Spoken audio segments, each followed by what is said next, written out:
à peu près pour 40 minutes, Rachel, et puis on te posera toutes les Et questions. voilà, disons, c'est un échange aussi. Alors, merci à vous tous. Là, je pense que vous me voyez bien.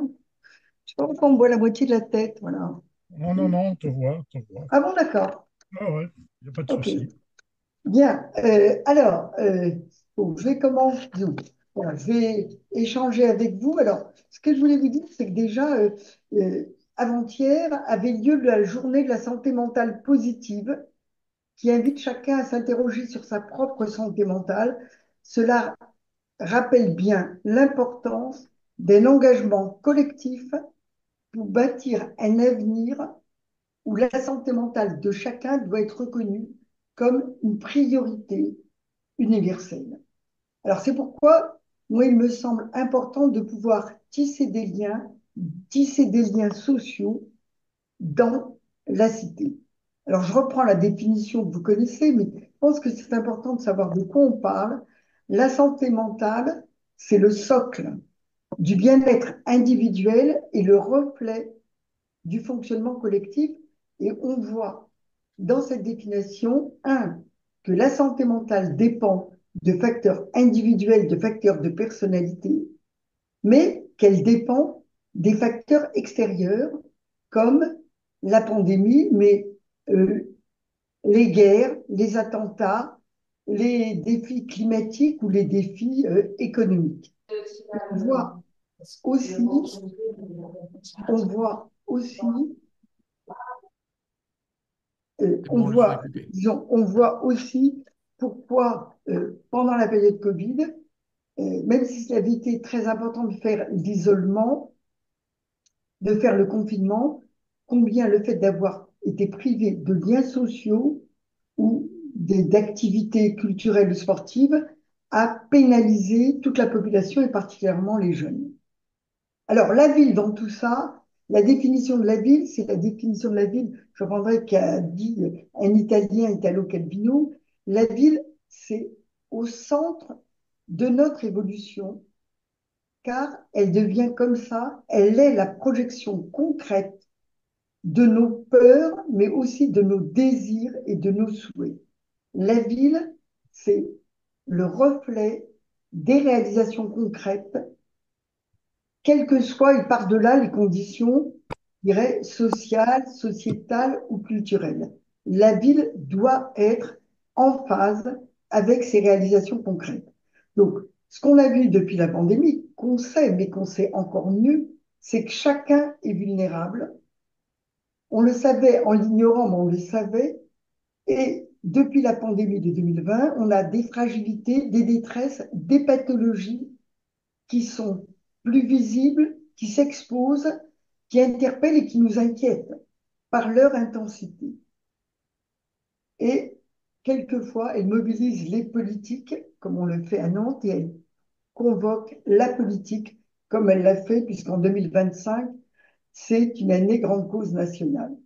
Comme on l'a vu, tout le monde est impacté, les jeunes comme les anciens, les jeunes avec une triple peine, je dirais, aussi bien sociale, universitaire que sociétale, puisqu'ils ont été privés des liens sociaux et de leur famille. Les actifs comme les précaires, on voit, les chiffres sont alarmants, notamment pour les plus jeunes. Les plus jeunes, puisqu'on note dans la tranche 15-25, 700 000 personnes suicidées. Donc, cette pandémie a révélé s'il était nécessaire, donc ces vulnérabilités, elle a fait émerger chez des gens qui étaient en bonne santé des ruptures psychoaffectives ou même des ruptures socio-professionnelles avec un turnover au niveau des différents milieux de travail, en tout cas cultivant, voire aggravant aussi, des décompensations psychiques. Et avec, quand il y a maladie psychique, il y a aussi dégradation physique. Et donc, en réponse à ce cercle vicieux de souffrance psychique, stigmatisante, décompensation physique, de ces clivages, le concept ville et santé mentale peut ainsi marcher d'un même pas. Et je dirais que les réactions émotionnelles ne suffisent pas, il y en a eu beaucoup. Il faut des réponses concrètes au plus près de ces réalités qui doivent voir le jour. C'est pourquoi, dans le rôle majeur que produit ville et santé mentale, ça produit ce que j'appelle une alliance de haute sécurité qui est nécessaire pour mettre en œuvre des réponses concrètes. Donc, des réponses qui doivent aller, dans le sens d'une prévention forte et efficace avec un repérage précoce des troubles. Et ce qu'il faut, c'est aussi que les jeunes et les moins jeunes, les vieux et les moins vieux, les précaires, qu'on demande de l'aide suffisamment tôt pour que cette mobilisation puisse aussi être utile et d'une souffrance psychique. On n'arrive pas à une maladie mentale avérée. Donc on voit que pour demander de l'aide, il faut aussi qu'il y ait des cercles vertueux d'information, des éléments de repérage pour être présent. Ce qu'on sait, c'est que verbaliser les émotions, verbaliser le fait qu'on ne soit pas en forme, qu'on ait des idées noires, des idées tristes, nous fait gagner en humanité et peut nous faire gagner en efficacité, dans la mesure où on peut intervenir, nous les professionnels, en temps et en heure. Réaffirmons qu'au XXIe siècle, avoir une maladie mentale n'est pas une fatalité. Je me permets d'insister sur la verbalisation des émotions parce qu'on voit combien surtout toute population, mais surtout les plus jeunes, ont cette culpabilité, cette honte à devoir dire qu'ils sont malades mentales. Donc c'est pourquoi je dirais qu'aujourd'hui, qu'il s'agisse, on va revenir sur les déterminants de santé qui sont à 80%, vous le savez, socio-économiques, biologiques ou économiques, c'est pourquoi qu'il s'agisse d'environnement, d'habitat, d'espaces verts, de travail, d'économie, de culture, de sport, bien sûr de l'environnement familial ou amical, tout concourt à un épanouissement de l'individu, à son bien-être, sans hiérarchisation d'ailleurs. Tout est fondamental pour sauvegarder ou altérer la santé mentale.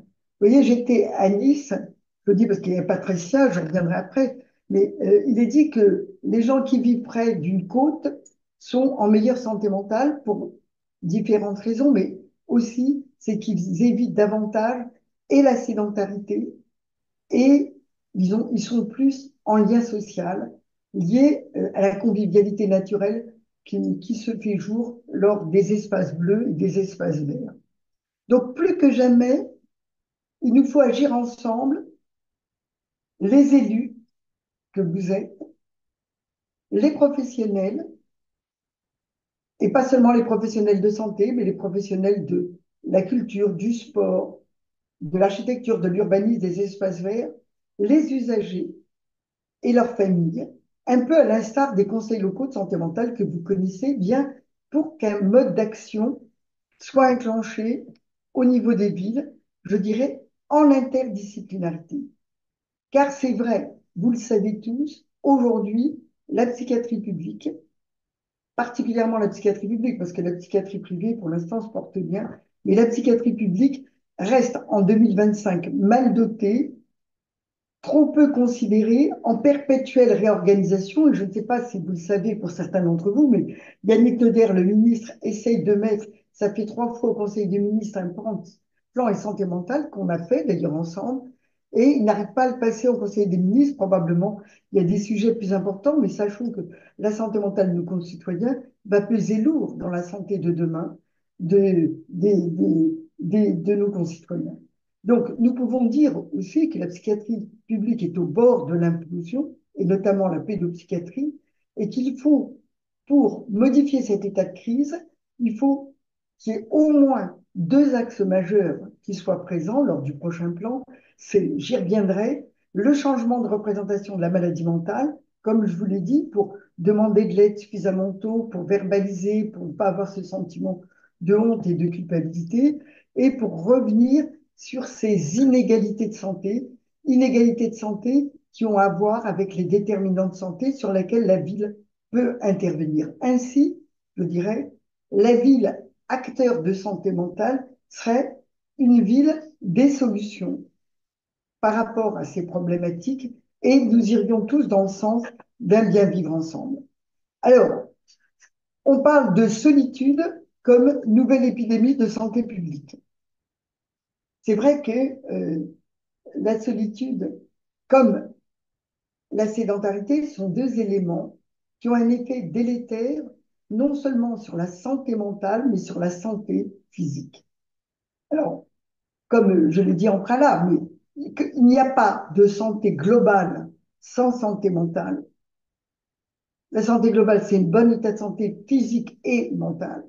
Comme je dirais, il n'y a pas de cité sans se préoccuper de la santé mentale de la population avec une inclusion voulue et recherchée pour chacun des concitoyens. Je vous le rappelle, vous le savez, mais les villes ont toujours été intéressées par cette problématique de la santé mentale à partir de quelques ateliers de santé qui ont été mis en œuvre par des municipalités depuis plus de 20 ans. Et depuis plus de 20 ans, les élus, et dans le cadre de l'association que préside Gilbert Angard, Élus Santé Publique Territoire, ont beaucoup travaillé à ce que ces élus, aux côtés des professionnels de la psychiatrie, aux côtés des usagers, réunis ensemble dans les comités locaux de santé mentale, puissent se réunir de façon régulière. Alors, on voit bien que c'est, même si ça a beaucoup progressé, mais certains se réunissent de façon très aléatoire, moi je peux le dire même à Nantes, et ça dépend en fonction de l'investissement des élus. Je me permets de dire que c'est d'autant plus important que si on reprend quelques chiffres que vous connaissez, mais qui sont importants à donner, c'est que on est sur un Européen sur 5 atteint de troubles psychiques, alors qu'on sait qu'au niveau de l'OMS, les maladies les plus importantes au XXIe siècle seront 5 sur 10 des maladies mentales. Schizophrénie, bipolarité, TOC, addiction et schizophrénie, bipolarité, TOC, addiction et j'ai dit TOC, schizophrénie, bipolarité, TOC, addiction et état dépressif, bien sûr, état dépressif. Et on voit bien que depuis la pandémie, c'est tombé de 1 à 5 à 1 à 4, notamment pour cette tranche 15-25, quand je ne dis pas 12-25. On a actuellement de plus en plus de jeunes entre 12 et 15 ans qui viennent pour des idées noires, des idées suicidaires et des passages à l'acte suicidaire. Deuxième chiffre qui est majeur, c'est le premier poste de dépenses d'assurance maladie avec une santé mentale qui coûte 23,5 milliards devant le cancer, avec la première cause d'invalidité et la deuxième cause d'arrêt maladie et de congé longue durée. Comme je l'évoquais, c'est pour ça tout à l'heure, de dire oui par rapport à ça, tout compte pour le maintien ou l'altération de troubles psychiques, tout compte, comme le logement, l'habitat, les espaces verts, la culture, le transport aussi, la mobilité dans la ville.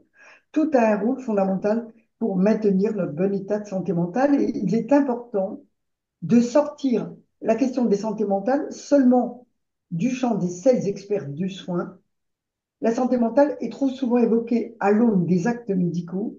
Il nous importe, il est important de traiter cette question à partir d'une approche globale, holistique, interdisciplinaire, diversifiée, associant l'ensemble des différents métiers. Je veux parler aussi bien des architectes, des urbanismes, mais des métiers de l'espace vert, des professionnels de la culture, du sport, disons, et bien sûr les professionnels du social. Donc, quel rôle jouent les villes? En quoi un aménagement urbain, la politique d'aménagement urbain, peut contribuer à une meilleure santé mentale? Vous savez, c'est un maire, je peux dire, c'est le maire de Grenoble, qui avait mis en préambule de son guide de santé mentale dans l'édition 2022, et il a raison, il faut toute une ville pour être en bonne santé, pour être en bonne santé mentale.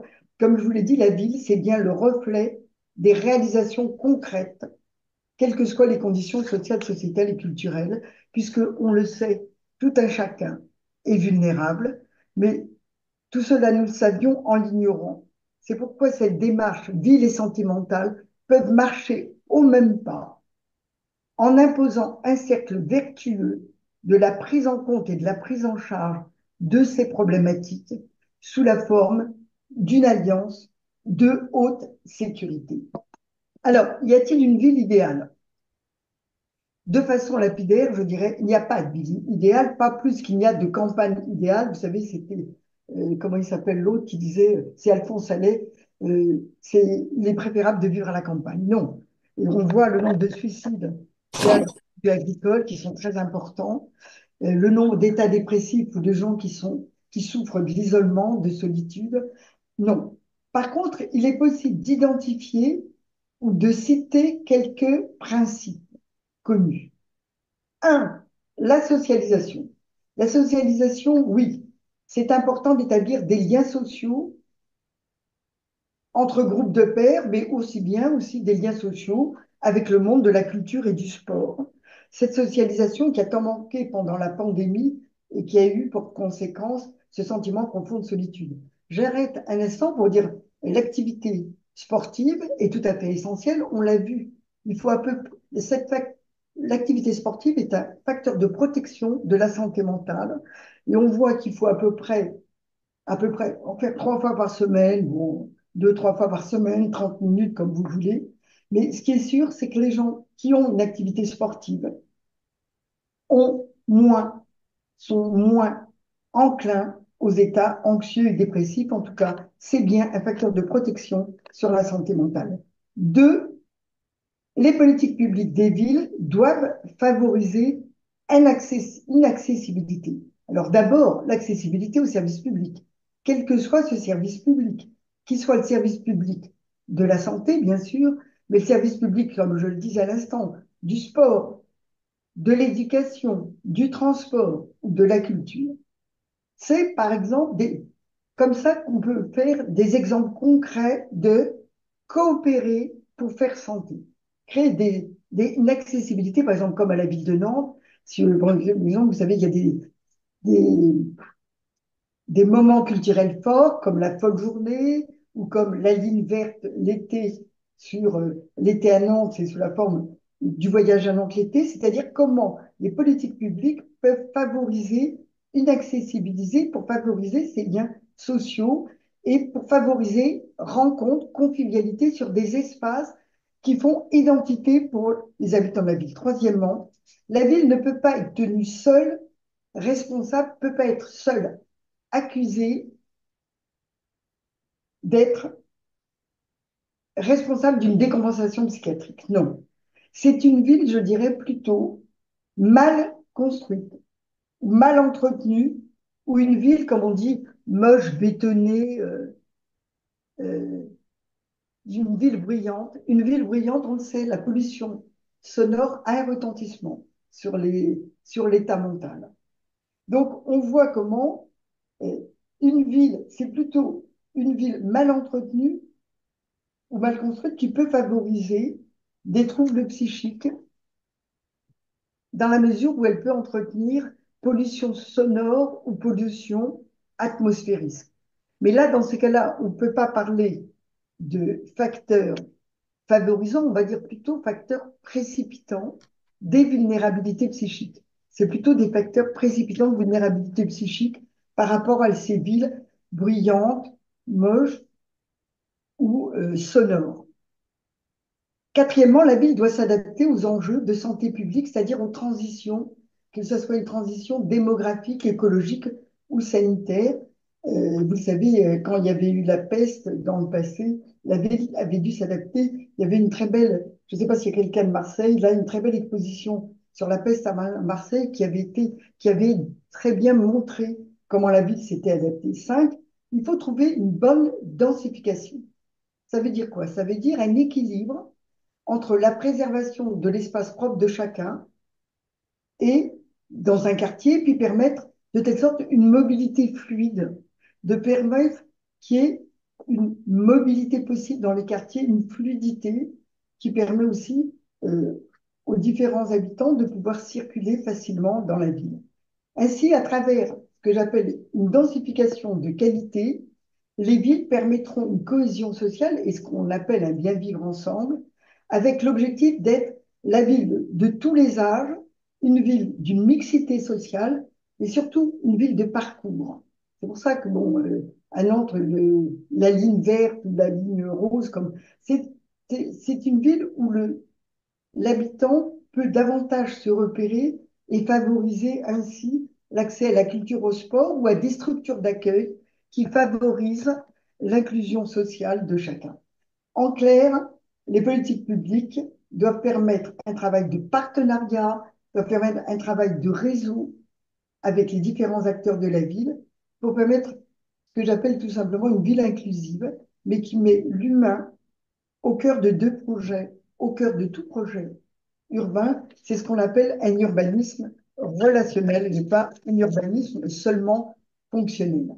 Agir en amont, c'est-à-dire proposer aux gens, avant qu'ils tombent malades, leur proposer un environnement propice à la bonne santé, notamment mentale. Et comme je vous dis, éviter de rester sur un urbanisme fonctionnel, un urbanisme fonctionnel pour arriver à un urbanisme relationnel et qui permet d'envisager la ville comme un espace de flux qui favorise le lien entre les différents habitants, mais le lien entre les citoyens, mais le lien aussi avec la nature, avec la culture, et qui permet aussi, dans le cadre d'une démocratie sanitaire, de donner aux habitants la possibilité, je dirais la capacité aussi, de décider pour eux, pour aujourd'hui et pour demain.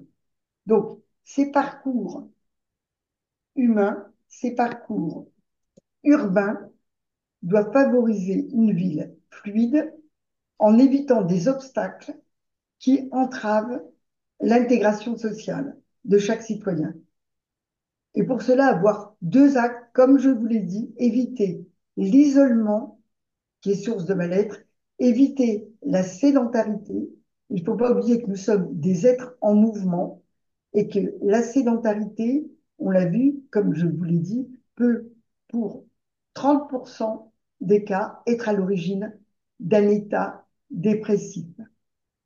C'est des principes, hein, comme je le dis, mais il faut avoir ça en tête, les questions de l'isolement, de la sédentarité. Donc, rappelons quatre facteurs de stress principaux pour tout citoyen, disons, qui sont à prendre en compte dans la ville. Un, la densité urbaine, on en a parlé.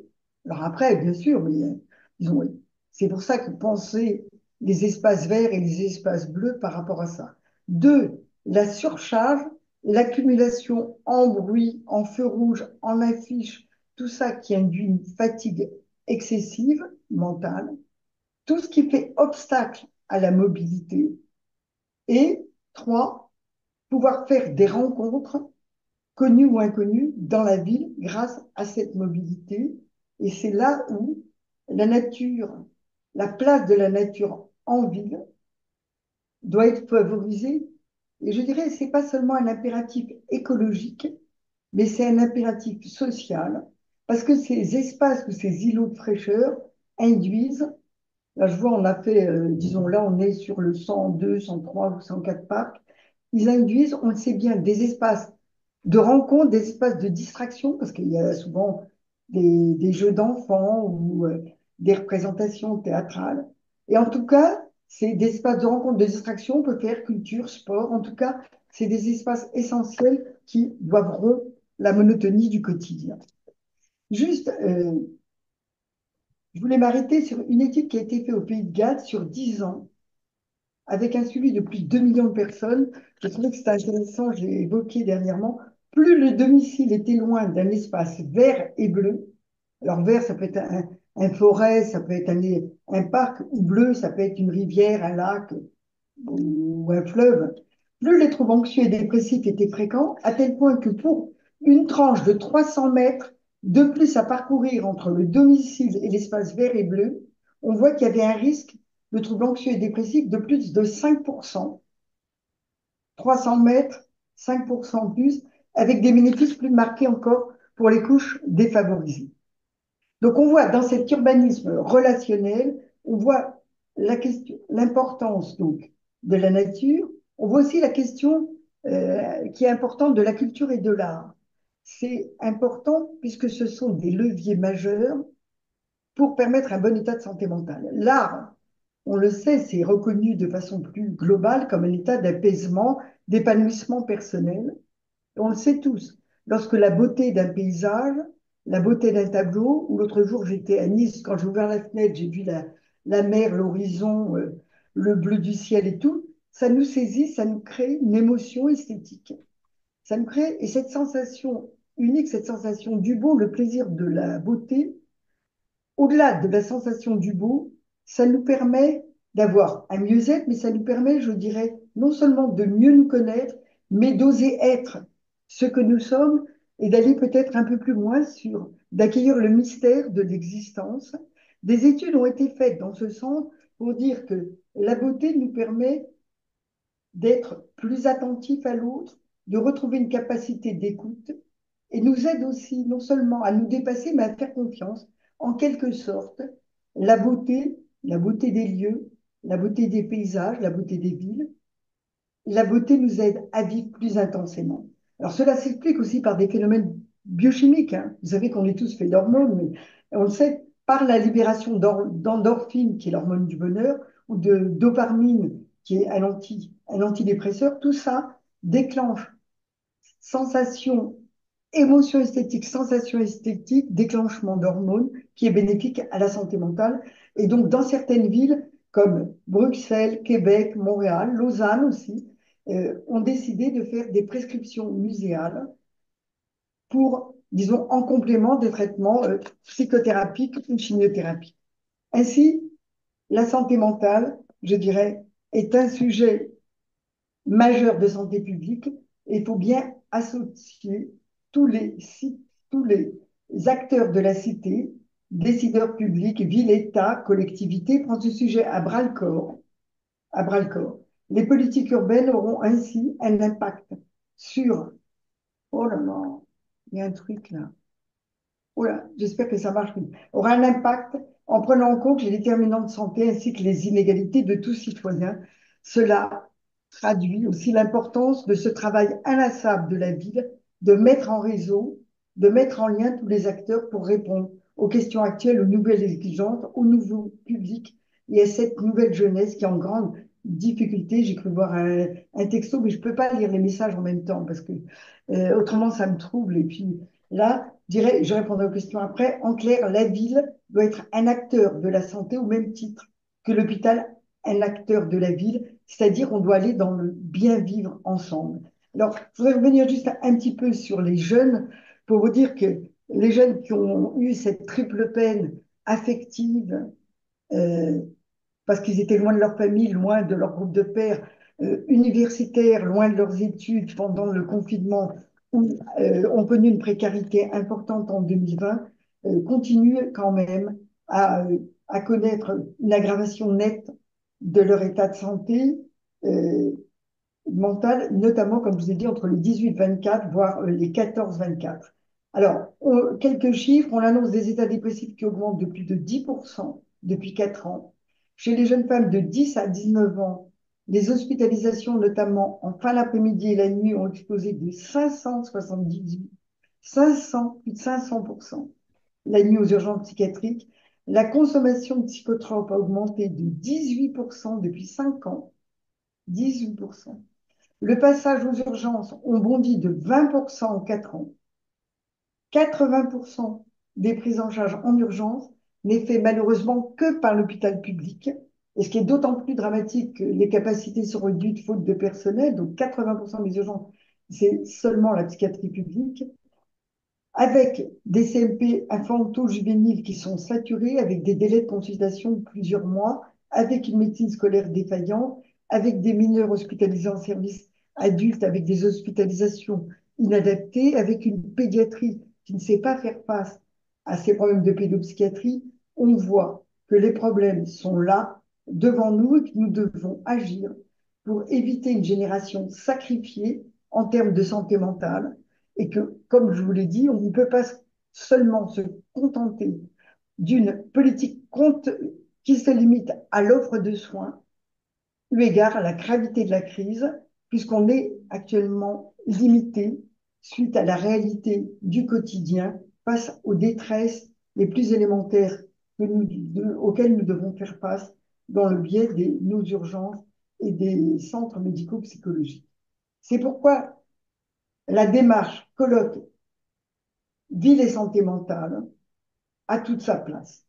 Soulignons d'emblée que psychiatrie et politique partagent ce que l'on peut résumer en une seule formule, rendre possible, manier l'art du possible.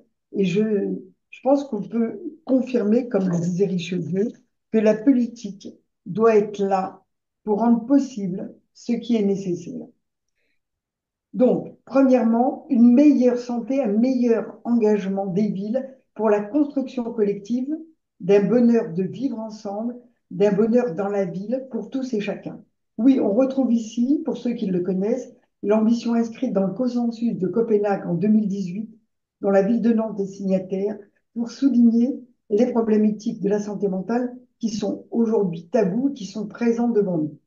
On reconnaît d'ailleurs, grâce à la pandémie de 2020, le mérite de nous avoir rappelé qu'il n'y avait pas de santé globale sans santé mentale et combien il est urgent, il est toujours d'actualité que les villes se motivent, se mobilisent et en tout cas s'engagent pour intégrer dans leur politique publique cette problématique de la santé mentale, comme je vous l'ai dit, sur les différents champs de la ville, sport, culture, espace vert, architecture, urbanisme, etc.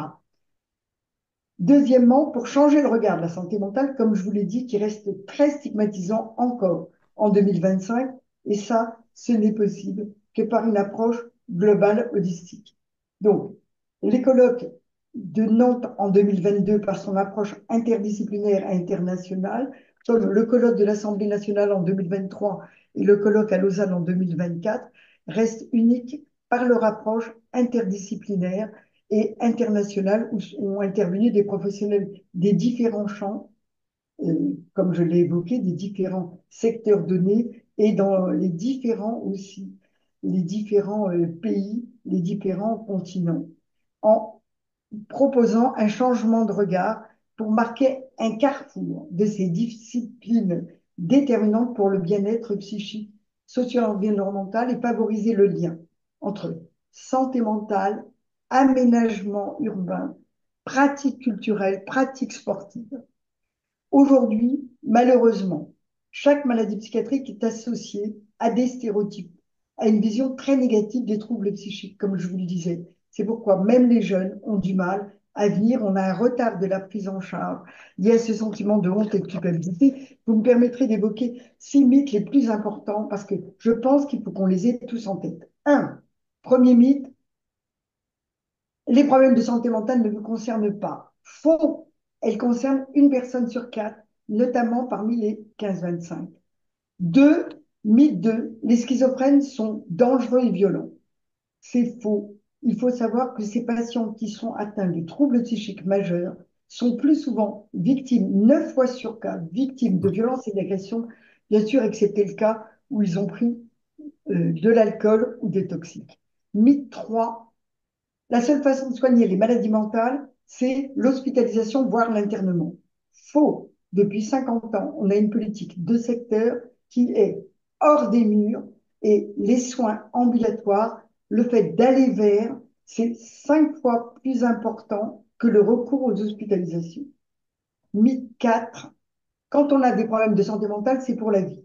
C'est faux, totalement faux. Il a actuellement un espoir de rétablissement qui joue essentiel, surtout quand le sujet croit dans sa capacité de se rétablir. Mythe 5, les personnes qui ont un trouble psychique ne peuvent pas travailler. Là aussi, c'est faux. L'amélioration des traitements est telle, avec une amélioration de la qualité de vie, avec une amélioration des sujets au quotidien, qui leur permet de reprendre non seulement un travail, mais ça leur permet aussi de reprendre un travail dans un milieu ordinaire, à condition, bien sûr, de garder une confidentialité absolue sur leur maladie. Mythe le dernier, mais ça ne vous étonnera pas, c'est les enfants. On dit que les enfants n'ont pas de problème de santé mentale. L'UNICEF vient de publier, il y a plus de 30% des jeunes entre 6 et 12 ans qui sont en état de souffrance psychique. C'est pour ça qu'il faut, de façon majeure, pouvoir changer le regard de la santé mentale et que la prise en compte de la déstigmatisation reste majeure et doit être une question prioritaire au niveau des villes. Donc, si on revient sur l'écologue, ça me permet, disons, Je pense que c'est important de redire ces mythes parce qu'ils sont profondément ancrés dans la population et il faut voir en les citant comment on peut y jouer. Troisièmement, donc les colloques, pourquoi un colloque ville et santé mentale, pour inspirer, ruisseler à travers le monde. Comme je vous ai dit, on est allé à Nantes, à l'Assemblée nationale, à Lausanne. Il est question d'avoir une édition, disons, à Québec, à Abidjan, à Nice, pourquoi pas dans d'autres villes si vous le proposez. Et à chaque fois, les différents continents étaient là. Je pense, en Amérique du Nord, c'était Seattle qui nous a montré des exemples sur les jeunes, comme New York. En Amérique du Sud, on avait eu Brésil, on a eu Recife et Rio. En Afrique, Abidjan et Ouagadougou. Et en Europe, il y a eu Londres, Bruxelles et Lausanne. Et on voit bien que tout ça entraîne une base solide, pluridisciplinaire, riche, qui permettent à faire autant d'échanges que d'inspiration pour le futur de nos villes. On a différents documents qui sont en préparation et qui permettraient de faire des livres de ressources, en tout cas qui permettraient à inspirer d'autres villes. N'oublions pas qu'en 2050, nous serons 80% de la population dans les villes. Aujourd'hui, nous le savons, nous sommes à plus de 50%. Quatrièmement, pour aussi interpeller les pouvoirs publics, après l'appel de Nantes en 2022, c'est ce qu'on a fait d'ailleurs, après la déclaration de Barcelone qui appelait à une mobilisation.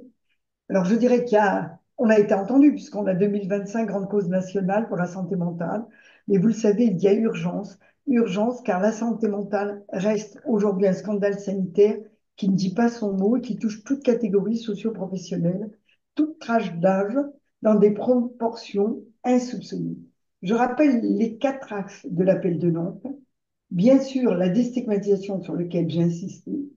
2, le décloisonnement pour plaider sur une approche interdisciplinaire, comme je vous l'ai dit, pour agir ensemble. Troisièmement, agir de façon concrète, faire coopérer pour faire santé. Et quatrièmement, ces interpellations en marche doivent poursuivre le dialogue continu avec l'ensemble des acteurs concernés. Voilà, nous sommes à plus de 40 villes qui ont signé l'appel de Nantes. Je vous engage à vous y associer pour affronter les défis qui restent. Les défis qui sont bien sûr sur la psychiatrie publique et la crise hospitalière qui secoue notre système de santé et qui doit, on le sait, agir en profondeur pour changer de paradigme, d'aller, dans le sens de la prévention et de la santé globale, en responsabilisant tous les acteurs et en faisant du repérage précoce. Je vous ai parlé des prescriptions muséales, mais on est sur maintenant les prescriptions sportives ou les prescriptions nature, de mobiliser l'ensemble des professionnels pour que chacun quitte son silo, pour changer la représentation des maladies mentales. 3, pour renforcer les accès déficients qui sont ces inégalités de santé par le renforcement à l'accès au logement, à l'éducation, aux pratiques artistiques et culturelles.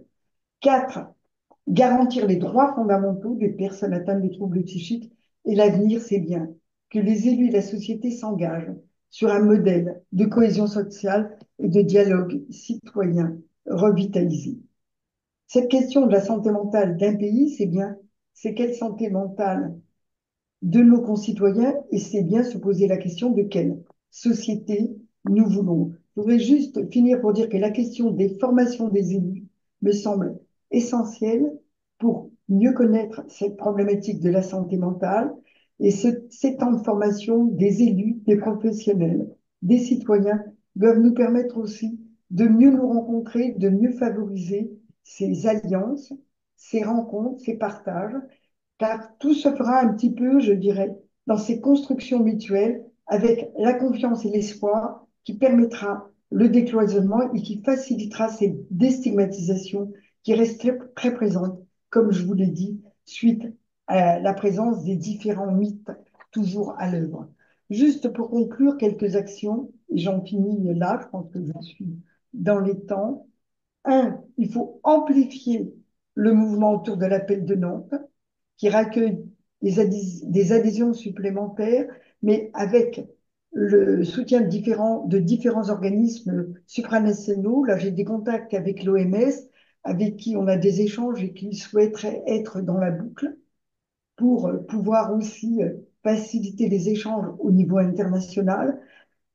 avec d'autres organismes comme le Conseil économique social des Nations Unies ou la plateforme des villes des territoires urbains PVTI. Deux, créer un répertoire justement de ces initiatives locales grâce ou à vous, votre association ESPT ou à France Urbaine, pour favoriser le partage d'expériences. En tout cas, les expériences existent, il faut les recenser, faire des répertoires qui permettraient un partage. Ça pourrait être aussi facilité par la Société française de santé publique, auquel justement nous allons intervenir, Ville et santé mentale, dans le cadre de ce congrès en novembre prochain sur Ville de demain, Ville des liens. Et puis, au niveau français, engager une réflexion pour couvrir le champ des conseils locaux de santé mentale en renforçant la coordination avec le CCOMS, en indiquant clairement le rôle majeur des collectivités, avec le soutien indispensable, bien sûr, des professionnels de santé. Je dirais qu'à l'heure de cette grande cause nationale, santé mentale de 2025, devant la crise grave et durable que traverse la psychiatrie, il me semble nécessaire d'adopter, vous savez, ce que nous préconise Bernanos, on ne subit pas l'avenir, on le fait. C'est ce que je vous propose de faire ensemble par ce temps de questions. Voilà. Merci à vous. Merci Rachel. Il y a pas mal de questions dans le chat. Alexandra, je te laisse la parole. Oui, merci beaucoup Rachel. Même si Rachel Baucher a fait un exposé très complet, il y a quelques sujets qui préoccupent les intervenants, enfin les participants à ce webinaire. Donc je vais résumer les 4 sujets et si bien sûr les personnes veulent prendre la parole pour compléter leurs Parce que j'ai questions, pas mais je du tout pense, regardé les liens, hein, parce ouais, que justement, je je l'ai vais pas te vu. faciliter la tâche. Donc il y a un Voilà. premier question d'un monsieur ou de madame Aubrin qui porte sur la difficulté d'accompagner des personnes qui ne souhaitent pas un accompagnement psychologique ou psychiatrique. Il y a ce côté stigmatisant, tu l'as très bien dit, de la santé mentale et de la psychiatrie en général. Donc, quelquefois, des situations qui sont repérées comme étant préoccupantes d'un point de vue d'un élu ou d'un professionnel en contact du public peut générer éventuellement des réticences, voire même des blocages pour aller dans un parcours qui, dans un premier temps, peut être un premier échange. Donc ça, c'est le premier sujet. Comment finalement déstigmatiser et faire en sorte que tout le monde soit convaincu que quand on a un problème de santé mentale, on a une maladie comme une autre et qu'on a le droit et qu'on a même tout intérêt à consulter un professionnel. Le deuxième question Mais est-ce portait qu'on sur le répond par, milieu répond rural. par Tu me permets de les Alexandra? grouper Ah bah ou tu veux d'accord, comme tu veux, mais comme tu voilà, veux. comme tu veux, mais je voulais les synthétiser parce qu'il y en a vraiment beaucoup et peut-être qu'il y a des personnes qui voudront prendre la parole directement. Donc, premier sujet, c'est ça. Le deuxième sujet, c'est les difficultés spécifiques du milieu rural. Je pense que c'est le sujet de la désertification psychiatrique dont tu as parlé, hein, et comment on fait quand on est élu d'une commune rurale où il n'y a pas de CMP, pas de centre spécialisé, enfin, voilà, pas de secteur proche. Donc là, c'est vraiment le sujet des ressources. Il y a un troisième sujet qui est très orienté sur réseaux sociaux et santé mentale. Donc, quel est ton avis sur la manière d'appréhender ces questions de l'impact, évidemment, de l'utilisation des écrans, des réseaux sociaux en général sur la santé mentale des jeunes et d'ailleurs des moins jeunes, parce que ça concerne tout le monde, à mon avis. Et le dernier point qui était dans le chat, c'était au-delà des leviers que tu as cités en tant qu'élu de ville sur la capacité voilà, de renforcer les liens sociaux, le sport, la culture, etc., le rôle aussi d'avoir une politique familiale, parce que effectivement, le délitement de la cellule familiale peut être aussi un facteur de fragilisation de la santé mentale, bien sûr.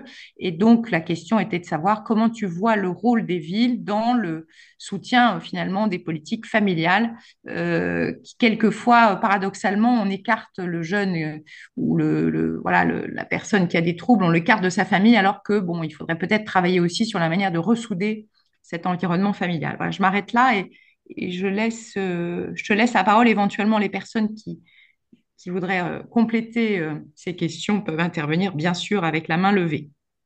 Hmm. Merci à toi, Rachel. Oui. Alors, bon, donc, je, je suis claire, je ne suis pas le ministre de la Santé, et deux, toutes les questions sont bonnes et dans toutes les questions, ça soulève, si vous voulez, une partie de la réponse. Vous avez une partie de la réponse quand vous soulevez la question. Et donc, moi, je le fais avec, à la lueur de mes connaissances, de mes différentes expériences et des différentes situations que j'ai pu croiser. Donc, sur la première, sur la question de la difficulté d'accès liée à la, on va dire, à la stigmatisation, parce que le premier, c'était vraiment comment on fait pour faire venir quelqu'un qui ne veut pas y aller. Ça a toujours existé, si vous voulez. Je dirais que c'est vraiment c'est pour ça que j'ai insisté sur les mythes, c'est faire une campagne d'information, de sensibilisation à la maladie mentale. Et je pense, alors aujourd'hui, il y a 2 semaines par an, il n'y a plus une semaine, il y a 2 semaines, je crois que c'est en octobre-novembre, je crois que c'est très important de participer à ces campagnes-là. Je crois que c'est un travail au fil de l'eau qui nécessitera beaucoup, et notamment, par exemple, euh, on va dire, on pourrait faire participer beaucoup le monde cinématographique et le monde culturel, c'est-à-dire faire des expositions ou des cinémas, des trucs. Tant que restera dans la tête vol au-dessus d'un nid de coucou, comment voulez-vous que les gens arrivent? Bon. Alors, ça, c'est le premier au soin.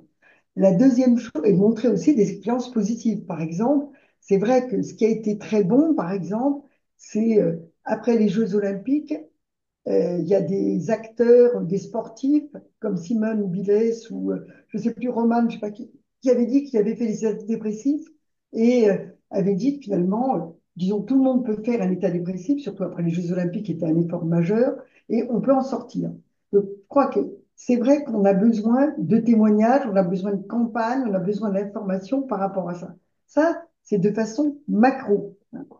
Après, de façon, je dirais, plus précise sur le sujet, il faut savoir aussi, hein, il n'y a pas que la maladie mentale, mais même en maladie physique, quand les gens leur disent de faire de la prévention, les gens ne veulent pas. Hein. Sur la prévention du cancer, on a aussi énormément de mal.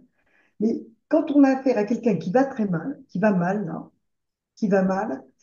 Alors, vous savez aussi, pour vous, vous savez qu'il y a actuellement des stages sur les premiers soins de santé mentale qui permettent de repérer les premiers signes, qui facilitent les choses. En fait, il faut faciliter le sujet à un premier recours qui pourrait être soit pas forcément d'emblée un psychiatre, mais davantage, euh, disons par exemple par rapport à un collège, une infirmière scolaire, ou par rapport à un premier, disons, c'est pour ça qu'au niveau des fonctionnaires, par exemple, au niveau même des acteurs culturels ou sportifs, disons, je pense que ça serait important qu'il y ait cette formation au premier secours qui permet de repérer et qui permet de dire aux gens, tout un chacun peut tomber malade, toi comme moi, mais une chose est sûre, c'est que tu ne paies rien d'aller voir quelqu'un pour aller mieux. Et c'est vrai qu'en le disant de façon simplement, mais ce qu'il y a, c'est qu'il faut repérer les éléments et derrière, il faut qu'il y ait un travail de fond. Mais la question, comme je vous l'ai dit, verbaliser les émotions, ça va nous gagner en humanité et de dire que ça ne va pas. Et c'est vrai que ce qui est dommage, c'est que quand on a le contact avec celui qui va mal, c'est malheureusement un peu tard. Et donc, dans ces cas-là, de la souffrance, on est devenu une maladie mentale avérée, voire une maladie, disons, où les troubles psychiques sont majeurs. Et donc, le sujet a d'autant plus de mal à aller aux soins, et ce qui crée, euh, disons, des hospitalisations, voire des hospitalisations sans consentement. Il faut savoir aujourd'hui qu'il y a beaucoup de moyens de soigner. Hein. Il n'y a pas seulement l'hospitalisation, comme j'ai dit, c'était même pas dans 15 à 20%. Il y a beaucoup d'équipes mobiles, d'équipes de soins intensifs à domicile, des soins à domicile, euh, indépendamment des centres médico-psychologiques où le sujet peut intervenir en toute confidentialité, en tout anonymat. Donc, il y a un travail à faire au niveau de la ville, en termes d'information et de prévention. Il y a un travail qui peut être fait au niveau des différents éléments, différents acteurs de premier, on va dire, de premier recours, différents fonctionnels de la culture, du sport, de l'école, avec les PPSM, là, les premiers signes de santé mentale. Et puis, il y a aussi, c'est ne pas hésiter à dire, vous savez, ça a jamais tué quelqu'un, de dire, je sens que tu ne vas pas bien, disons, moi je le vois, je sens que tu vas pas bien et je ne veux pas que tu commettes l'irréparable. Je sais qu'on peut t'aider. Ça, c'est pour la première question. Sur la deuxième question, alors le milieu rural, c'est vrai que je sais qu'à partir du moment où il n'y a plus ni, alors il n'y a pas de psychiatre, il n'y a pas plus de médecins, pas plus de pharmacie, tous les pharmaciens ont un rôle aussi majeur hein, dans les éléments de repérage. C'est vrai que, comme je vous l'ai dit, hein, l'isolement, le fait de ne pouvoir se confronter à disons, même pas à des professionnels, mais à des gens qui peuvent avoir une certaine expertise reste très difficile.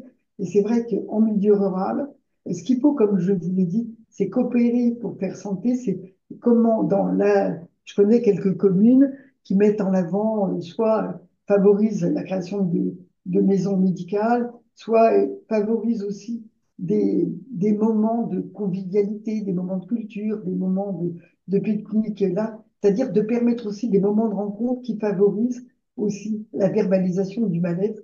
Mais effectivement, c'est bien que ça dépend des politiques publiques, ça dépend des moyens, mais sachez que tout ce qui va être fait dans le sens de rencontres, d'échanges, de partage, d'expériences concrètes, tout ça va aller dans le sens aussi de se rencontrer, donc de pouvoir évoquer une situation de malaise et de mal-être, et que la question n'est pas seulement de rencontrer un psychiatre, c'est aussi le chemin qui peut amener jusque-là.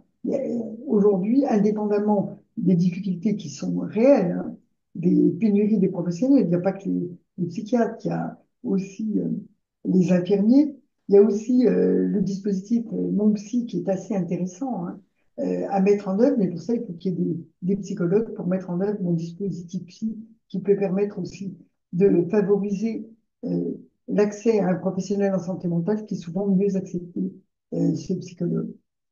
Alors, la troisième question sur les réseaux sociaux et le numérique. Bon, alors, je dirais que bon, c'est une question qui vient régulièrement. Sincèrement, je dirais, je, peut-être en étonner certains, mais on aurait pu se poser la question du temps de Gutenberg. La lecture arrive, qu'est-ce qui se passe? Est-ce que c'est dangereux? Pour moi, le numérique, les portables, télé, machin, ça pose la question des usages et la question de l'éducation, la question des principes éducatifs. Alors moi, je ne rentre pas hein, dans la question. Je n'ai aucun jugement moral par rapport à ça. Je dis après, il y a des mésusages. Je veux dire qu'on voit, je le vois au restaurant, hein, bon, je vois quand, disons, les parents parlent, les enfants sont tous sur leur portable. Quand les parents font des choses. Bon, c'est vrai que les, que ce soit les tablettes, les téléphones, la télé, tout ça est délétère à partir du moment où il y a des usages excessifs. Mais on sait aussi que bien dosé, le numérique, c'est aussi une source d'information quand c'est pas aussi une source aussi. Je crois qu'il y a eu pas mal de problèmes scolaires, où il y a pas mal de copier-coller qui ont entraîné, même dans les thèses dernièrement de médecine, on a eu des gros problèmes parce que les gens l'utilisaient un peu de façon extrêmement délétère.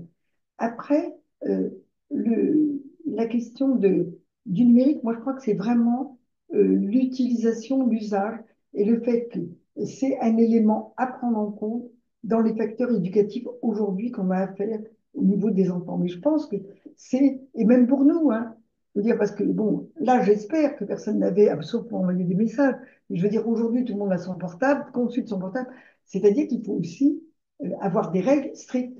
C'est-à-dire le portable à certains moments, pas à d'autres. On sait que au-delà du portable, c'est un élément d'information considérable sur des tas de données, des tas de champs auxquels on n'aurait pas eu accès si on ne l'avait pas eu.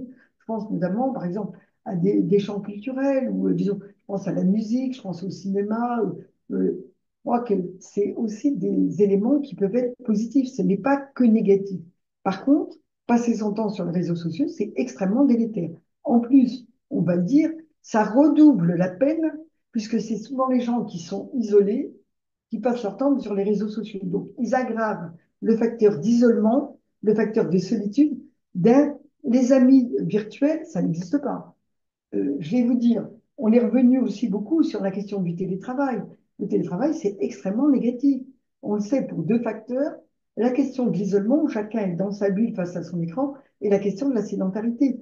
Le fait d'aller travailler, c'est-à-dire de se déplacer, de changer, donc de se déplacer, donc déjà de quitter la sédentarité, d'aller dans un espace. Vous voyez, là, on n'aura pas eu ce qu'on aurait eu si on s'était vu. Le petit café avant, là, le fait de nous rencontrer, d'avoir des petits échanges informels, c'est ça qui fait la vie et c'est ça qui fait aussi non seulement une humanité, qui fait une convivialité, une cordialité, et qui peut aussi avoir certainement plus d'efficacité. Mais là, bon, on fait là pour vous dire, aujourd'hui, j'ai 4 webinaires. Dire après, alors ça est tombé comme ça, c'est mal tombé, hein. Mais moi, j'essaye d'éviter parce que on n'a pas le même type de rapport du tout et on n'a pas la même efficacité. Et même ce que je vais dire n'aura pas le même impact sur vous. Donc, je crois que sur les réseaux sociaux, moi, j'étais dans un débat, justement, dernièrement, où il y en a un qui a dit oui, mais tout ça, c'est une catastrophe, alors qui a même dit un mot grossier, a dit mais tout ça, c'est une merde. Non, non, non. Moi, je pense que le numérique et, disons, l'intelligence artificielle peut nous apporter des éléments qui sont utiles, qui sont positifs, qui peuvent nous rendre plus performants ou pertinents, mais à condition que les choses soient bien dosées. Et c'est valable à tout âge, même pour les adultes, et je pense que c'est important de pouvoir y avancer. Alors, je ne sais pas ce que dit Fanny, elle dit que vous travaillez sur une étude, je crois, c'est ça? Non, Fanny Passe-temps, dit que vous travaillez sur une étude, en tout cas santé mentale et numérique, mais je pense que, il faut certainement travailler l'utilisation du numérique, l'utilisation des réseaux sociaux à bon escient. Alors, après, je crois qu'il y avait une dernière question là sur la politique familiale. C'était quoi? Alors, j'ai pas très bien compris, c'est en quoi les villes peuvent aider à la politique familiale, en soutien familial. C'est ça, Alexandra, j'ai pas très bien compris en quoi, qu'est-ce que tu voulais dire par là? La question était quoi exactement sur la politique familiale?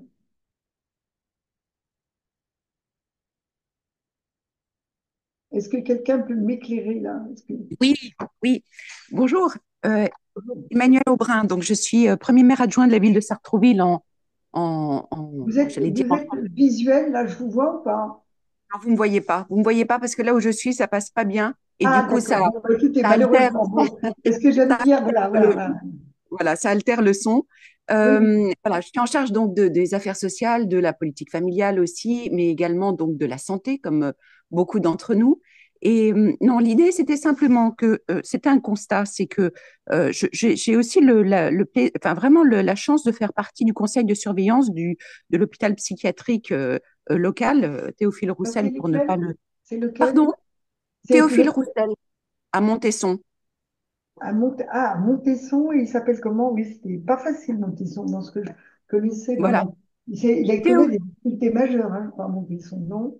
C'est pas ça? pardon, pardon. Il a des difficultés importantes, l'hôpital de Montesson, je crois. Non, ça se passe pas mal, plutôt Ah bon, bien bah, très d'ailleurs. bien. Ah, bah, bon, Il y a- j'irai, voilà. Bon. Ouais, ouais, il y a eu effectivement, mais on est de toute façon Yvelines Nord, donc on a un retard très, très considérable par rapport aux Yvelines Sud, mais bon, tout ça est en train de se rééquilibrer. Mais tout ça pour dire que ça permet quand même en tant qu'élu d'avoir une vision un peu globale et intéressante justement sur un petit peu les différents niveaux d'intervention des acteurs sur la santé mentale. Oui. On est aussi dans le cadre d'un projet territorial de santé mentale, donc un PTSM. Et Mhm. dans ce cadre-là, justement, ce qui est très intéressant, c'est que les professionnels de santé donc, ont décidé d'interpeller les villes et les communes de façon à pouvoir collaborer justement sur la création vraiment d'un écosystème favorable à la santé mentale, donc avec tous les aspects que vous avez évoqués tout à l'heure, d'urbanisme, de culture, de sport, etc. Donc ça, c'est effectivement passionnant. Je reprends aussi un des mots qui a été déposé dans le chat, c'est-à-dire, et vous l'avez même dit vous-même en disant que tout ça, ce sont des idées, effectivement, qui sont extrêmement pertinentes. Après, la difficulté, on la connaît. Chez nous, en tout cas, ce sont avant tout des difficultés financières et donc de capacité de mettre en place avec les équipes et les bras, j'allais dire, nécessaires de façon à pouvoir suivre au mieux nos populations. Mais en tout cas, c'est pour ça, et d'ailleurs à ce titre-là, pas que, mais à ce titre-là, Et c'est ce que je voulais dire dans mon petit mot, c'est que trop souvent, me semble-t-il, on se prive de cette, à mon avis, ressource qui est la famille, tout simplement. Les familles, Exactement. c'est vraiment Alors, un lien et un partenaire indispensable justement pour rentrer dans ce processus de prévention ou de rétablissement de la santé mentale. et c'est très très bien parce que la question, si vous voulez, de la famille, c'est pour ça qu'on a mis en œuvre, nous, dernièrement, différentes équipes qui sont des équipes d'aller vers, des équipes mobiles, des équipes de soins intensifs à domicile, qui permet aussi, alors souvent, quand le jeune va mal, il ne peut pas venir à l'hôpital, bien sûr. Donc, là, on est interpellé par la famille. Donc, bien sûr, il faut qu'il y ait un premier entretien avec le jeune et sa famille. Et après, les entretiens ont lieu à domicile avec le jeune et sa famille. Et alors après, il y a une équipe qui s'appelle l'équipage, mais il y a aussi la même chose pour les adultes. Et on s'aperçoit que le fait de faire des soins à domicile permet non seulement de faciliter l'alliance, permet aussi de casser un peu la stigmatisation et permet aussi une meilleure compliance aux soins. Permet aux patients, après, alors on le suit 15 jours, 3 semaines, et puis après, il roule tout seul, hein, avec d'autres professionnels, psychologues ou psychiatres.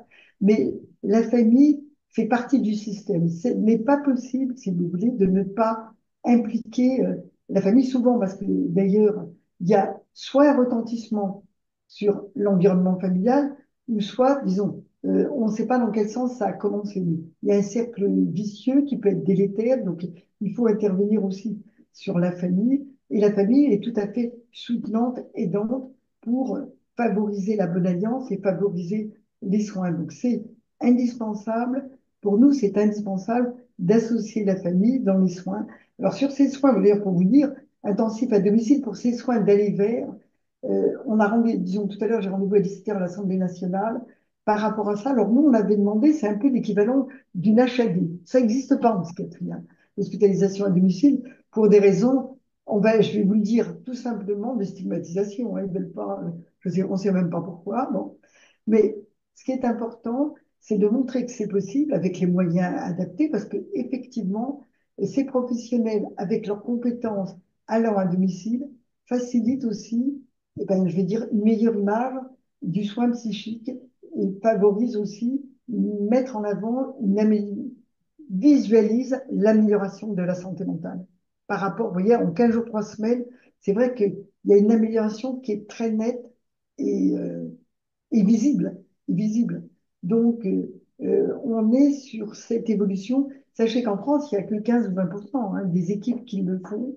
Alors après, pour différentes raisons, après on va vous se dire, il n'y a pas de personnel, il y a pas... Mais ce qu'il y a, c'est quand on veut le faire, il faut le faire. C'est-à-dire que là, on peut fermer des lits, ouvrir des équipes de soins à domicile. Par contre, il faut avoir les bonnes pratiques, il faut être leader, et puis il faut être en lien avec la communauté. La santé inclusive, il faut aussi que dans la communauté, dans la cité, il y ait une bonne, on va dire, une bonne vision de la santé mentale. Je vois qu'il y avait une question qui disait quelque chose de très intéressant. Il disait, mais pourquoi il y a une stigmatisation? Il y avait une question comme ça.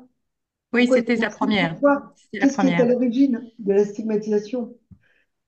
Je Vous pense avez que, quelque chose? Rachel, si tu veux bien, parce que sur ce point-là de l'organisation, de ce que tu viens de dire là sur le domicile, je pense que c'est vraiment un sujet politique et peut-être qu'il y aura quelque chose à faire de la part des élus, de santé publique et territoire pour développer ce que tu viens de dire, c'est-à-dire que aujourd'hui, la pratique des CMP et des services spécialisés en psychiatrie, c'est de faire venir les patients en consultation, c'est pas d'aller vers au domicile. Donc, je pense qu'il y a Voilà. aussi du côté de la psychiatrie, un changement de pratique qui doit aussi s'opérer dans la C'est psychiatrie ce que j'ai publique comme dans dit. la psychiatrie privée. Le Et changement de peut-être que paradigme. les élus peuvent soutenir. En tout cas, nous, on est, me semble-t-il, tous d'accord. Madame Aubrin le décrit très bien, la manière dont on est dépourvu. Justement, quand on a comment dire, ces besoins de prise en charge en ville, quoi, dans le milieu où vivent les gens. Euh, donc, euh, donc, je pense que c'est vraiment un point important. J'avais vu lever la main de Madame Julia Duménil. Je ne sais pas si elle est encore là. Je ne vois plus sa main levée, mais peut-être qu'elle veut, si elle est encore là, poser sa question. Est-ce que Madame elle est peut-être plus là, Madame Duménil. Non. Bah, je la vois plus. Donc, est-ce qu'il y a d'autres Si, pardon, questions je qui... suis là. Alors, s'il y a le temps que Si tu vous êtes regardes, là?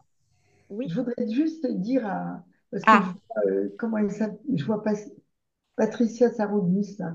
Vous voyez, disons, comment lutter contre la stigmatisation? Vous voyez, par exemple, Patricia, tu le sais, j'étais à Nice, c'est quoi, il y a 8 ou 15 jours, un événement grand public financé par la ville de Nice et Le Point, Neuroplanète, où il y a un niveau de scientifiques, on va dire, de très bon niveau. Et donc, comme c'était le thème sur l'océan, qui va inaugurer l'édition 2026, tu sais, Patricia, Ville et santé mentale, j'ai fait donc une intervention sur Océan, Ville et santé mentale. Ben, là, c'était grand public. J'ai parlé de la santé mentale, de la santé globale, de ce qu'il fallait pour maintenir un bon état de bonne santé mentale. Et dans la salle, il y avait des gens qui étaient, on va dire, ou indemnes ou comme nous, qui peuvent à tout moment, comme j'ai dit, tout le monde est vulnérable. La meilleure façon de traiter la stigmatisation, c'est d'en parler sur différents champs et pas d'en parler seulement quand il y a un problème de santé mentale ou un problème de dépression.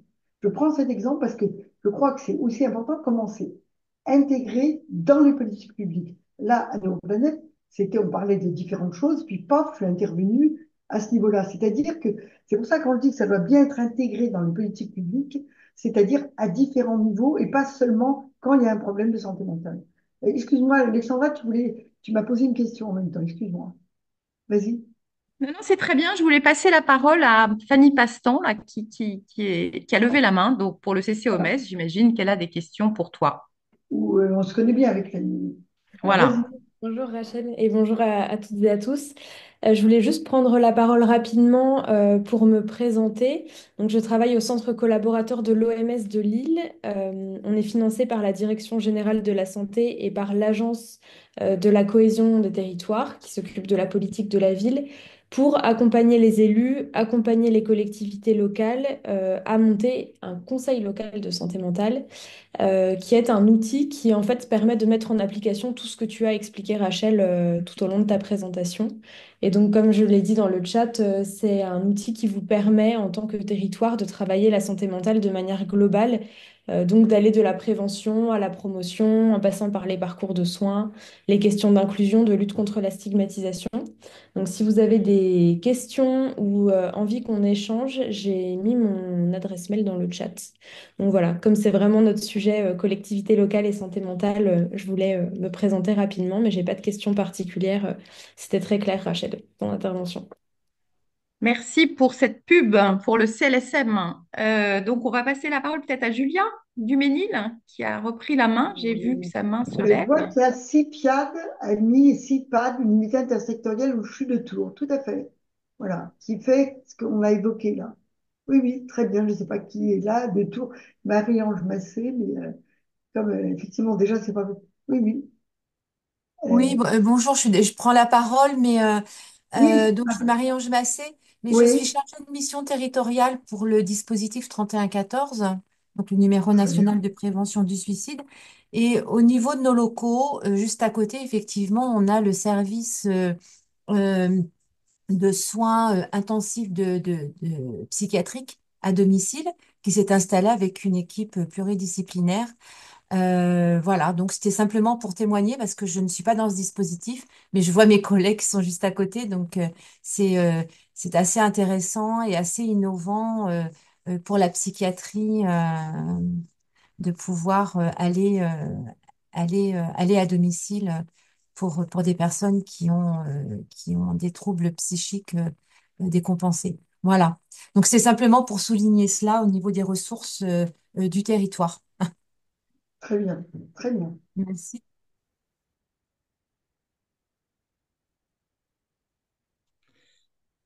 Alors, je ne sais pas si Madame Duménil va arriver à poser sa Oh, question, mais on va lui redonner la parole. Si elle veut bien la prendre, ce serait super. merci beaucoup. Vous m'entendez? Ah oui, Oui, on très vous bien. entend. Oui. Merci. Tout simplement déjà pour vous remercier et remercier le docteur Baucher pour ces interventions auxquelles je souscris aussi totalement.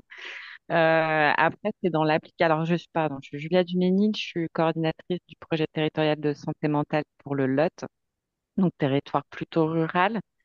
J'en profite aussi pour remercier Fanny parce que on a bénéficié de l'accompagnement du CCOMS l'année dernière pour développer les CLSM sur le territoire et donc nous allons en avoir un de plus. Nous avons 3 CLS, dont un Ah, qui est un CLSM, un autre va se configurer cette année et donc on ne désespère pas d'embarquer le dernier territoire dans l'aventure. Et effectivement, je trouve que c'est vraiment des bons outils, enfin, c'est la bonne échelle pour travailler toutes ces questions. Après, voilà, levé et baissé la main à plusieurs reprises parce qu'en fait, moi, en tant que coordinatrice de projet territorial de santé mentale, là où effectivement c'est compliqué, c'est la mobilisation de tous les acteurs, hein. C'est encore de faire de la culturation à la santé mentale pour tous.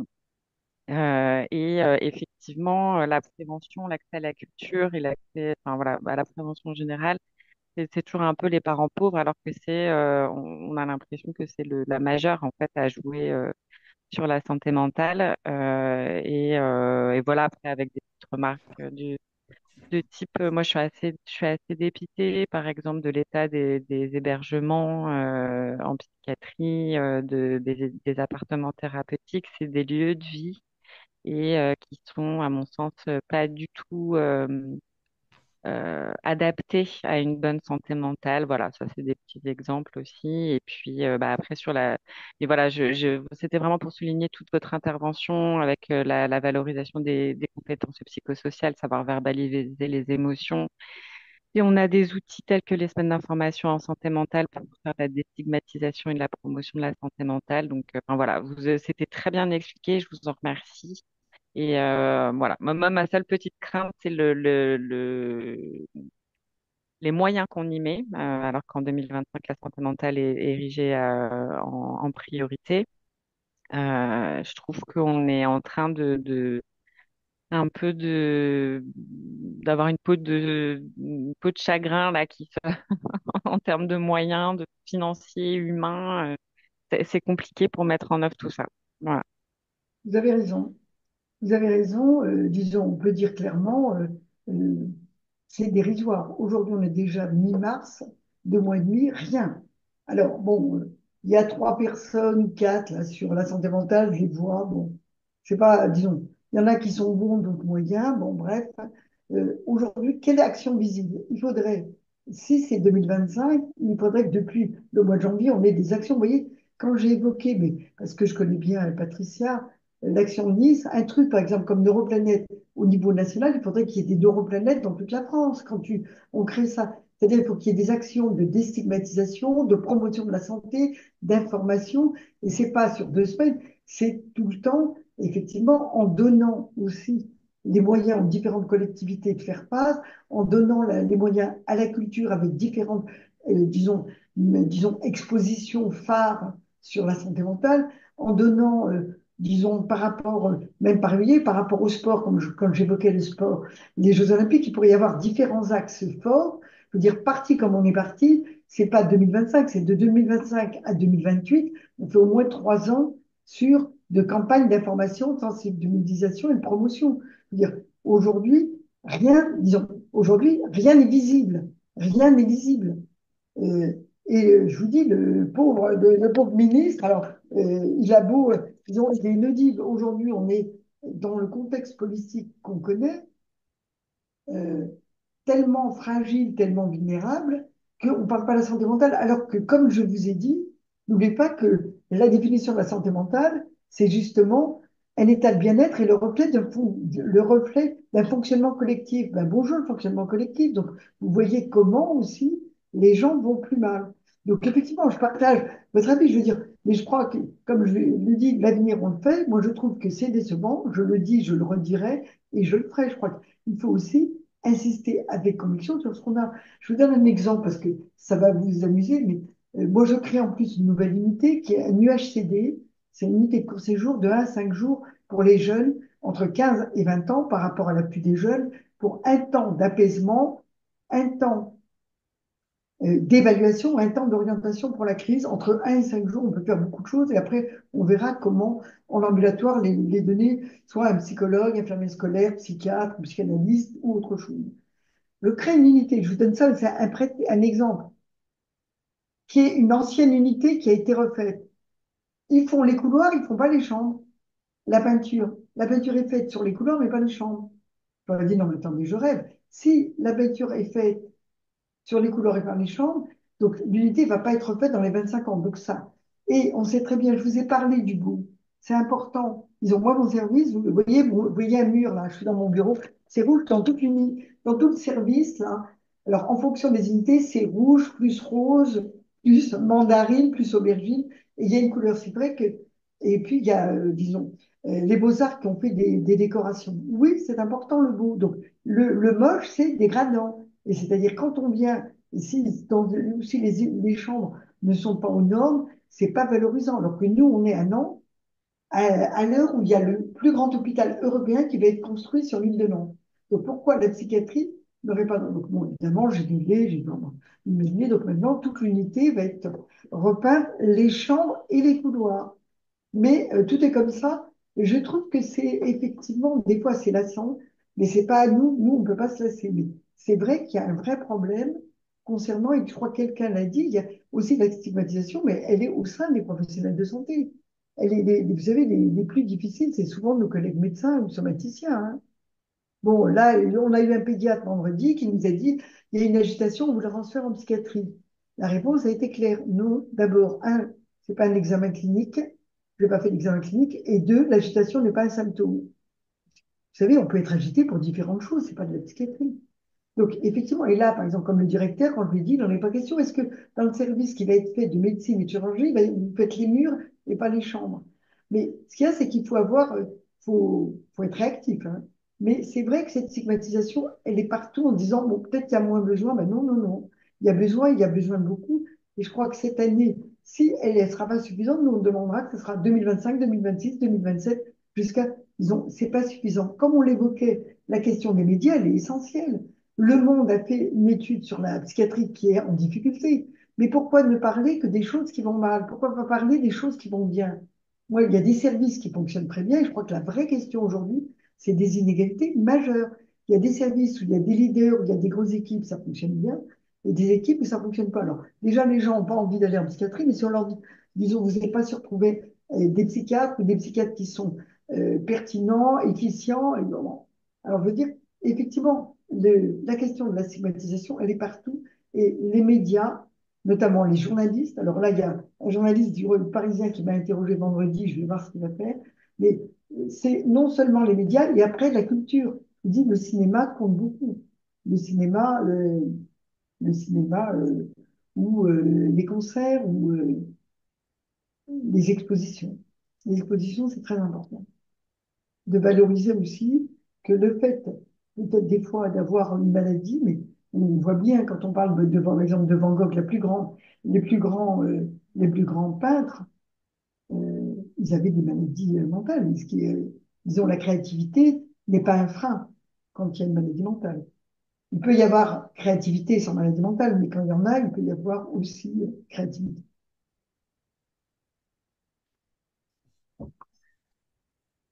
Gilbert, tu voulais la Alors, parole. oui, alors juste, bon, peut-être remercier Rachel puisque l'heure tourne.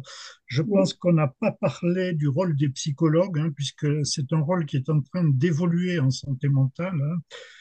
C'est une discussion qu'on a eue avec le directeur général de la santé lorsqu'on l'a rencontré. Donc, il y aura peut-être à penser le rôle de cet acteur.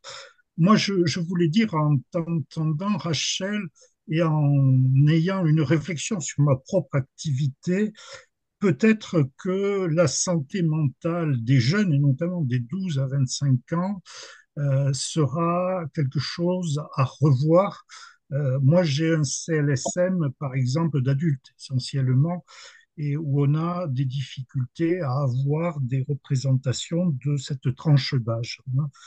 Donc, je pense qu'il y a beaucoup, beaucoup de choses à dire. Vu l'heure, en tout cas, ce que je voudrais dire, c'est que merci pour cet appel de Nantes dont tu as été la promotrice.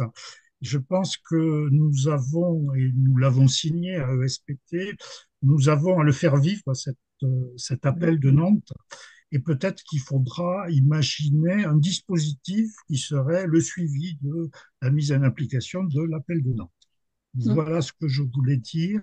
Je te Je pense remercie. Peut-être un petit mot, si tu permets, juste en complément, Gilbert, au-delà des remerciements, bien sûr, auxquels je me joins. Pour faire vivre l'appel de Nantes, effectivement, Rachel Bauchet a évoqué le partenariat qu'il pourrait y avoir sur l'aspect échange des bonnes pratiques. Et moi, je pense que ça, c'est vraiment un rôle que le SPT veut jouer, c'est-à-dire au travers de ces webinaires, au travers des journées nationales d'études qu'on conduit, on a la capacité effectivement de repérer un certain nombre d'initiatives probantes dans les villes qui mériteraient effectivement d'être mieux connues, mieux partagées. Et malheureusement, notre petite association n'a pas les moyens de le faire si on n'est pas soutenu par des organismes comme l'agence SFSP, la société, enfin comme une société savante ou Santé publique France d'ailleurs, qui pourrait tout à fait être partenaire d'une politique publique à laquelle elle a intérêt. On ne peut que regretter en tout cas, par exemple, que notre association n'ait plus de subventions, par exemple, de la NCT, alors même que l'Agence nationale de cohésion des territoires, alors qu'on est en plein dans un enjeu de cohérence des territoires, justement. Le rôle des villes en matière de cohérence des territoires, c'est vraiment, on y est là, sur la santé mentale. Donc voilà, si Rachel Bauchet, dans ses différents contacts, peut plaider aussi Oui. la cause de SPT pour qu'on puisse continuer à faire vivre cette belle association qui a fait des choses formidables depuis 20 ans, qui est complètement en phase avec ce que tu as développé pour la santé mentale et le rôle finalement de la ville dans les solutions très opérationnelles en proximité. On aurait pu parler aussi des villes pour les GEM, par exemple, les groupes d'entraide mutuelle. Bien C'est sûr. formidable, ces structures qui sont la passerelle entre le soin et le retour à une vie autonome. Bah, ça, une ville qui soutient la création d'un GEM, c'est Oui. formidable pour tout le monde, pour la société, pour les familles, pour Et les là, il y a psychiatres des, aussi. Voilà. Alexandra, il y a des gemmes, et il y a des gemmes, alors on sait des gemmes traditionnels, sociaux, et puis il y a des gemmes culturelles avec Oui. l'idée de faire un living museum. Je ne sais pas si tu connais, vous connaissez cette histoire-là. C'est vrai que ça marche pas mal. Mais c'est Voilà. difficile pour avoir des moyens, donc comment l'ARS peut être mobilisée. Alors moi, je devais avoir un échange avec la directrice adjointe, la Lise Alter du ministre, mais ce qu'il y a, c'est que effectivement, on voit bien quand même, la question de la politique n'est pas neutre. C'est-à-dire la question des priorités, la question des budgets, la question aussi des orientations. C'est pas mal de dire 2025 à des grandes causes, ça ne suffit pas. C'est-à-dire il faut des actes et il faut des preuves d'amour, c'est-à-dire qu'il faut des financements. Et n'oublions pas la recherche. Et c'est La pour ça qu'on recherche, est content qu'il y ait quelqu'un de fondamental là, qui a mis un propos dans le chat. Et effectivement, je pense que c'est fondamental aussi de rappeler qu'on a très peu de crédits de recherche par rapport à d'autres pathologies comme le cancer ou les maladies cardiovasculaires. Donc ça, c'est absolument pas normal si on met en balance le risque morbidité versus l'investissement en recherche qu'on doit faire pour être à la hauteur du problème, quoi. Voilà. tout à fait. merci à toutes et à tous. Merci Rachel. Je Merci pense beaucoup, que Rachel. il Mais faudra qu'on te revoie. Je oui, mais sais tout pas. à fait, mais je suis tout à fait d'accord pour qu'on puisse refaire, disons, un after avec, disons, Alexandra et Gilbert. Par rapport à ça, on reprend. Moi, je suis en Oui, contact avec France Urbaine, avec l'OMS, avec le ministre, avec la société française. On voit comment on peut effectivement mettre, disons, comme j'ai dit, on voit comment on fait pour coopérer. avec Euh, plaisir. voilà. Merci Véronique, tu beaucoup, veux annoncer Rachel. le Non, Gilbert, prochain? c'est toi qui encore Ah va non, animer vas-y, le vas-y. prochain avec Monsieur Ah Planet. oui, Ah, mais oui, c'est encore le- toi. pardon, c'est moi. Alors, donc, c'est avec le professeur Michel Clanet, ce sera sur l'éthique et la santé environnementale. OK. Je vous dis au revoir. Allez, au revoir à toutes et Merci à beaucoup, tous. Rachel. À bientôt. Merci À à Au tous. Vous revoir. bientôt. étiez très À nombreux. bientôt. Merci beaucoup. Merci de vos Au partages. revoir. Au revoir.